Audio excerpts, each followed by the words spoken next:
Hi everyone, my name is Elizabeth and I'm bipolar too.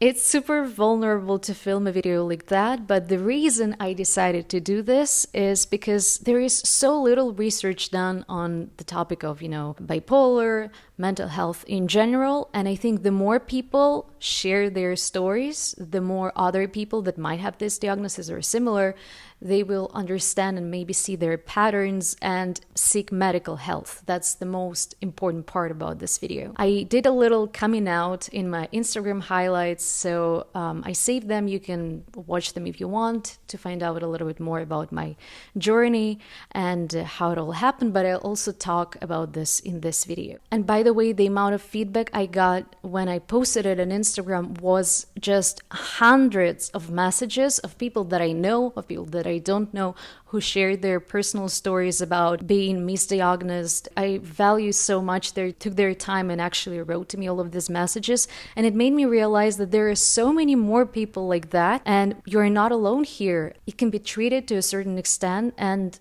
once again, you are not alone in this. Just a reminder that, I am not a medical specialist. I'm not a psychiatrist. I am a client. But the reason I'm making this video once again is for people to understand that it's a real thing. It's a health issue that can be treated, but it's super difficult to make this kind of diagnosis because it's very unpredictable, and to see the pattern, it might take you several years. For me, it took the doctor almost 14 years to kind of see the pattern, which is not that stable to make it 100% true, but the possibility that I have it is 90%, and that's quite a lot. So in this video, I'll quickly talk about my journey, and why I want to share it is because you will see how difficult, even for a very high qualified specialist, to tell you that you might have a bipolar. Then I'll share with you my recent scientific finds and also things that help me to go through the day on a daily basis. If you are concerned about your mental health, or you have someone you love who might have this diagnosis and you want to help them out and understand them more, I'm sure this video might help you. Last year in November, which was more than half a year ago, I seek help here in Barcelona to see a psychiatrist. And what I did, I wrote down all the things that happened to my life, major decisions, major events that I believe have some impact on my mental health and, my personal general life in general. It was actually very therapeutic because I had to see what I've been through and the amount of shit I've been through. And it's basically like you're reviewing your own life. So I would actually recommend you doing the same thing if you will see a doctor, because for him, it saves a lot of time to understand where you come from and why might you have what you have. Even though, spoiler alert, the genetic component to that, as I understand, is huge. So it's not about even the external events that happened to me or how I reacted to them, but knowing that there was some sort of trigger or multiple triggers, it helps the doctor to understand how he can help you. Even though my parents probably had their own style of raising me, but overall, I had a good childhood, I think. So after I turned 12 or 13, I knew that I'll be sent abroad to study just on my own. I'm the only kid, I don't have any siblings, so I kind of realized that I would have a lot of stress, and I was a little bit overweight. So the easiest thing, I probably heard someone talking about this, is that you can literally go to the bathroom and have your whole lunch and dinner being thrown down the bathroom tube, so to say. I wasn't treated for that because I stopped it myself when I moved to the UK, but the main reason there was that I wanted to lose weight because I knew there's this anticipation of new life, that I'll be in a different country with new people. My whole life is going to change. So I wanted to look differently, and it was not mature enough to understand that it will drastically change my biochemicals in my brain, because the body cannot operate like that for a long period of time. And I have even lost at the time my period for a year, and that was the reason why I stopped doing that, that because when I seek help at gynecologist, he basically told me, if you continue doing that, you probably will never be able to conceive, to have kids. So I stopped it. After that, it was in 2011, I basically had years of moving around from high school to university. And throughout those years, there was always the struggle with visas, the heartbreaks, with losing friends, meeting new people constantly. So I can imagine that for my psyche personally, it was a lot. And probably some of you know about my journey, that someone can look at that like it feels like a movie. And yes, it does, but at what cost, So my first official depression happened in 2016 when I was in the second year of university. It wasn't like I was hospitalized. My parents took me there because I asked them to help me out, because I understood that I cannot operate like that, because I barely could sleep, I didn't eat a lot, and I stopped socializing with people. I completely lost interest in studying, basically in everything. So at that moment, the doctor told me that I might have depression. He prescribed me antidepressants, some tranquilizers, because once again, I couldn't sleep properly for a long time, maybe like 1 or 2 months, which led me there. But in 1 or 2 months, probably even on a third day after I started taking antidepressants, I started to feel good again, like myself, probably a week. So that was a very rapid change. And my doctor, he was really concerned about it. And he said that I might have a bipolar, but for him to know that for sure, he would need to see a pattern. And I completely ignored what he said. I continued, my study in university, even though I considered taking an academic year off because I thought that I wouldn't be able to pass any exams. So after that, in 2 or 3 months, even though I was supposed to take antidepressants for maybe like half a year longer, I told my doctor that I feel like I have a serotonin syndrome. Basically, everything in my life turned out to be good again. I have a lot of energy. Everything is so perfect that I think I treated what I had. So thanks for your help. Bye. And he was a little bit concerned with that. But once again, we did it in very, very slow steps, like taking on antidepressants and taken off from them. It has to be in gradual process, maybe like 1 or 2 weeks or even 3. Once again, it's not a medical advice. Every doctor will tell you exactly what you need to do. But we talked on the phone, probably even with the cameras. He saw that my cognitive abilities are back. I look happy. So he was like, okay, let's keep in touch. And then 1.5 years after that, I left London back to Russia. It was a huge stress factor for me because I knew that I did not want to get a corporate job in London and I would need to find a job in Russia to figure out what I want to do. But at that time, I already knew that I want to go to the States. So there, I believe I had another depressive episode for obvious reasons because I loved my life abroad and I felt so different from those people who, grew up in Russia and went to university there. It was very hard for me to connect with people there. And I already knew that I want to go to the States for multiple reasons, culturally wise, people wise. Even my passion for YouTube and acting and influencing always led me to believe that probably LA would be the place for me to be. Long story short, at that moment, I tried taking antidepressants again. It didn't work out for me that time because I started to have bleeding through my nose. The doctor at the time, he could not understand why is this happening, but he asked me not to do this, not to take antidepressants at that time. And by different things happening in my life, I figured out it on my own. I got a scholarship. I went to study to the US. And since then, everything was fine. Of course, I had ups and downs all the time, but it was not the state where I basically cannot get up from my bed in the morning. Probably I should skip all of those years because after that, after 3 years in LA, I had to go back to Russia because of COVID. I was not able to extend my visa. I went to Moscow. It was a new life for me again, but I figure out that I'll find a way to come back if I want to. Probably I will get into a relationship. And also important to note that I had a lot of therapy throughout all those years. So my first therapist, I had him when I was 15, when I was at the boarding school in UK, when I just moved there because I had a lot of stress, exams. I could not really understand how the relationship things are going, and I've been going through my first ever breakup. So Therapy really helped me. What's important after that, there was war in Ukraine in 2022. So at that time I found a boyfriend, I found another job. I completely stopped doing YouTube channel and all of my creative endeavors, so to say. And after a war, we traveled for the whole year, but not traveled, we moved around. We lived in 25 different cities, 12 different countries. And it's not to brag about it, because we don't have a proper visa, we don't have a proper passport.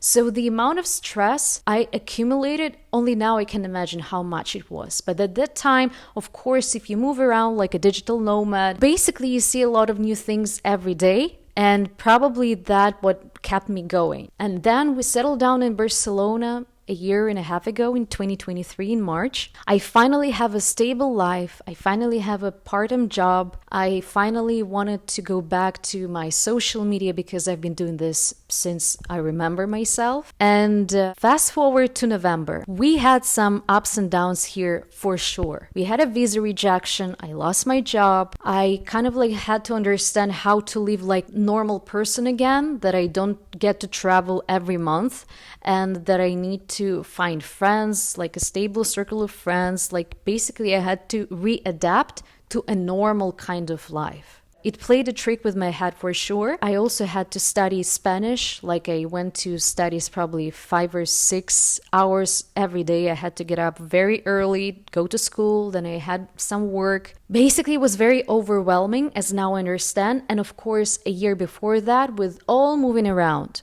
it was crazy. In November, I started to realize that we argue a lot with my partner. I cry every single day. I could cry with just, hearing. I'm very music sensitive, okay? Like in general, if I hear a very sad song, I can start crying. But sometimes even very weird things would throw me out, and I would start crying. And I started to realize that I think I get this feeling that it happened to me before. It took me 1 month to kind of like realize that I need to help myself, and my therapist, she was aware of that. I'm super grateful that my therapist, she has a medical education and she worked as a psychiatrist sometimes, so at some point she also approved of my decision that I need to seek out professional medical health. So I found I believe a really good psychiatrist here who went to Stanford.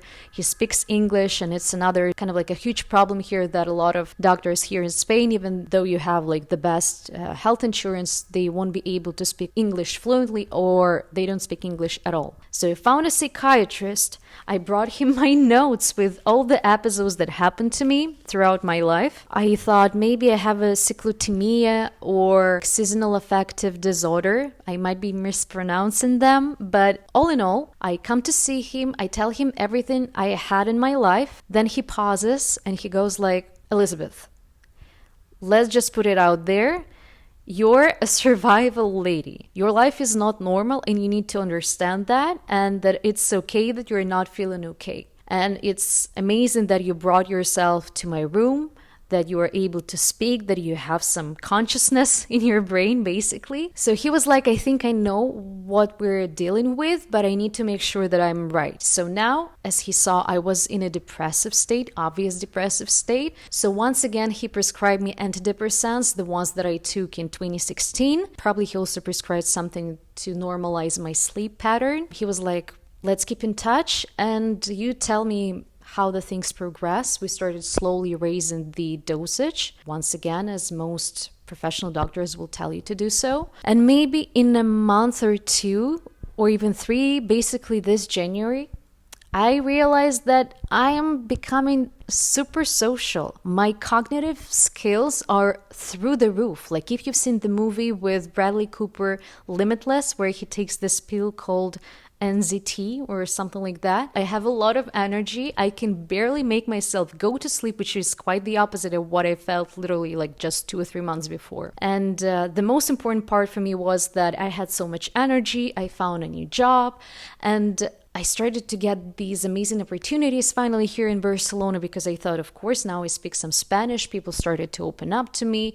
So it was just like a law of attraction in my head. And it's important to note that a lot of people there, they start to appeal to esoterics or other magical spiritual things when they experience that, because they believe like, yes, I cracked the code, I know what's going on, everything I do, everything I write, everything I say is perfect, I know exactly what I need to do. It feels like you're at the top of the world 24/7. And at that point, I knew that the change was quite rapid, that it's not normal for me to behave like that. But I still loved it. Don't get me wrong. I love this feeling. I probably struggled to text my psychiatrist for 2 or 3 or maybe even like a whole month, because I thought, oh, maybe I just have to enjoy this moment because I finally feel like a normal person. I feel like myself again, like I have a lot of energy, right? And all of my hobbies are started to pay off in the end, and I started to enjoy my life here in Barcelona finally. And my intuition told me that it's better if I see him, if I tell him, and if he says that all is fine, then we're good to go and live the life as we did. So I go to see him, I tell him how I feel, and he tells me that it really looks like a hypomanic state. It's not a mania where usually people say like you tend to spend a lot of money, you go to casinos, you really act weirdly, so people around notice you, like you literally become crazy. That was not my case. I knew exactly what I did. I performed amazing at the job.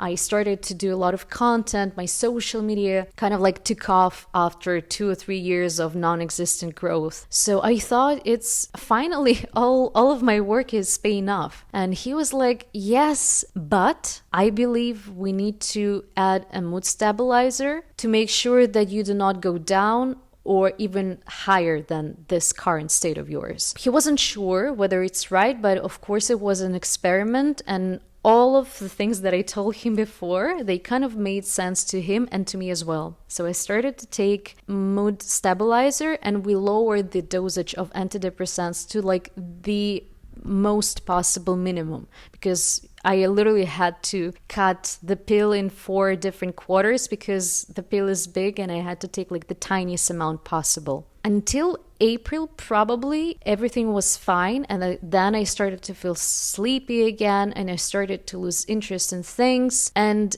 basically, now that we understand with my doctor what happened is that there are 2 types of mood stabilizers. I'm not sure whether it would be politically, not medically correct to tell all those names here, because I know a lot of people might be watching this and they just will find a way to get a recipe themselves and to start treating themselves. That's why I'm not given exact names for that. But there are 2 mood stabilizers. By the way, it's not lithium, just in case. And one of them basically helped me for a certain period of time, and then it stopped working, I guess. For me now, it's still hard to say exactly what happened and why it happened. I had to see a doctor another time. I told him that I don't want to take this kind of medicine, this mood stabilizer anymore, and we either need to make a pause with all the medicines or we need to switch to another one. So now we're at the state where, I'm just taking the minimum amount of antidepressant, and that's it, because we're now trying to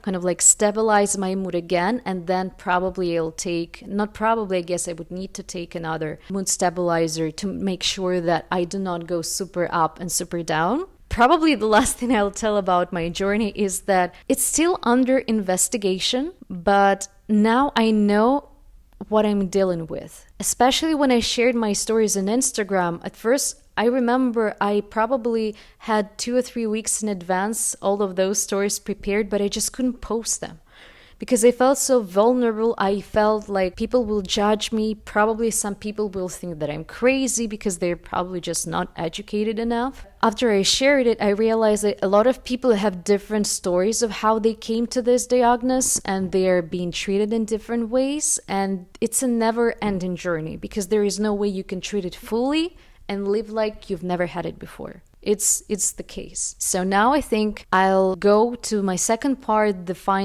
my personal finds, which might be useful for some of you. And to start with, if you are considering seeing a psychiatrist, some help, you can educate yourself with just free sources out there. So probably you know about Huberman Lab, Andrew Huberman, who shares enormous amount of useful information on different types of topics regarding our body, our mental health, whatever. So he has a dedicated episode about bipolar and I think depression, like 2 of them are in the same episode. He really kind of like breaks it down, how it works, why our brain could be the way it is. And it's something to do with genetics for sure, but it also can be triggered by external events, as now I understand. Also, one of my friends, he told me about Sapolsky. Basically, Sapolsky, he's working at Stanford, and he also has a number of different lectures, free lectures from Stanford, which can teach you about, bipolar and depression. I'll also leave it here so you can at least recognize when you search it on YouTube. And another find that I recently got was the blood test. I know that you can only perform it, for now at least, at the time I published this video. It's available only in France and Italy. Basically, this blood test, what it does, it tells you if you are having a bipolar or a depression, because now, as you understand, they should be treated in different ways because antidepressant can get you way too high, and that's when you feel a maniac or hypomanic state. So this blood test apparently tells you with the 89 or 80%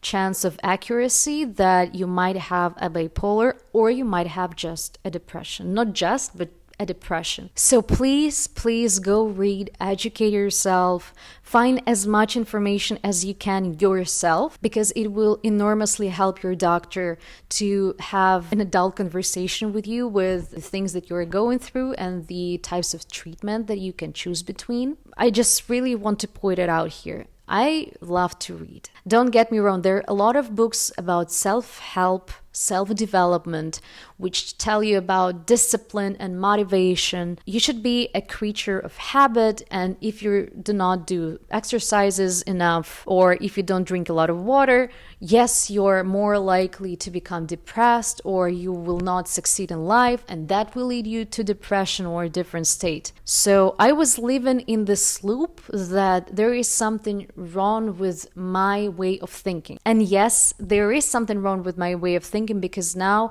I've been through therapy. I know that I tend to be very negative, or as they like to say, realistic. I really recommend reading Seligman. He was the one who coined the term I leave it here. I loved reading this book because he is a trained doctor, a trained psychologist, psychiatrist, and he tells you how the way you think can directly affect your life, the quality of life, and there is nothing wrong with books like that. You should read them. But apart from that, when it comes to things like bipolar or depression or ADHD for that sake, it's a medical issue. It's the biochemistry in your head which is not working perfectly for some reasons. Reasons might be unknown, or it might be hard for you to identify exactly what caused it to happen. But now, if you feel wrong and you understand that there is no one can help you, no book, no person can help you with that, maybe it's time for you to see a doctor, a psychiatrist, not a tarot reader,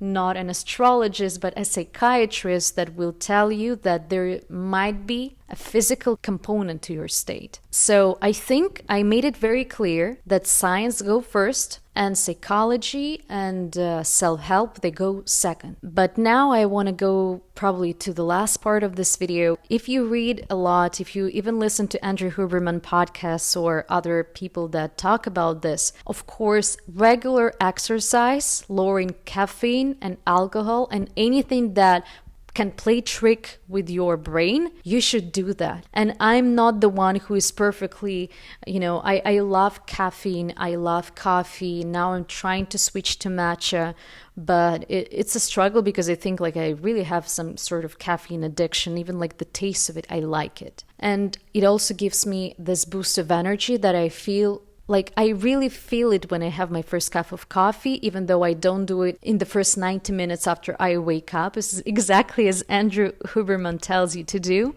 So exercise, managing your caffeine and alcohol intake. I mean, alcohol probably should be completely out of your system forever. I know it really affects your social life, but in reality, I think the more people, especially younger generations, they realize that alcohol is not the only way to have a conversation with a person, and there are other ways how you can build confidence and your sense of humor, and how basically you can entertain yourself without alcohol. I never been a huge drinker. Probably I can get a glass of wine once per week, but even now I don't do this. I try not to do this because I know the next day my level of withdrawal, like the withdrawal symptoms, they will go way worse than, for example, my boyfriends, my friends. Sometimes, not even sometimes, I would say 90% of the time, even if I had one glass of wine the next day, you'll see me crying. I'll find a reason to cry because alcohol is a very big depressant to your brain.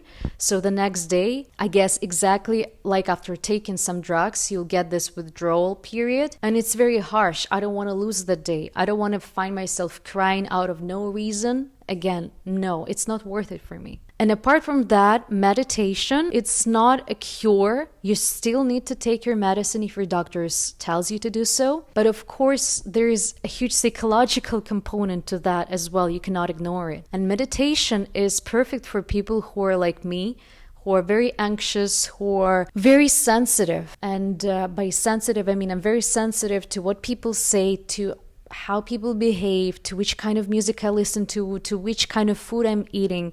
On the one hand, I'm very in tune with my body. And on the second hand, it feels like I'm not in tune in my body at all.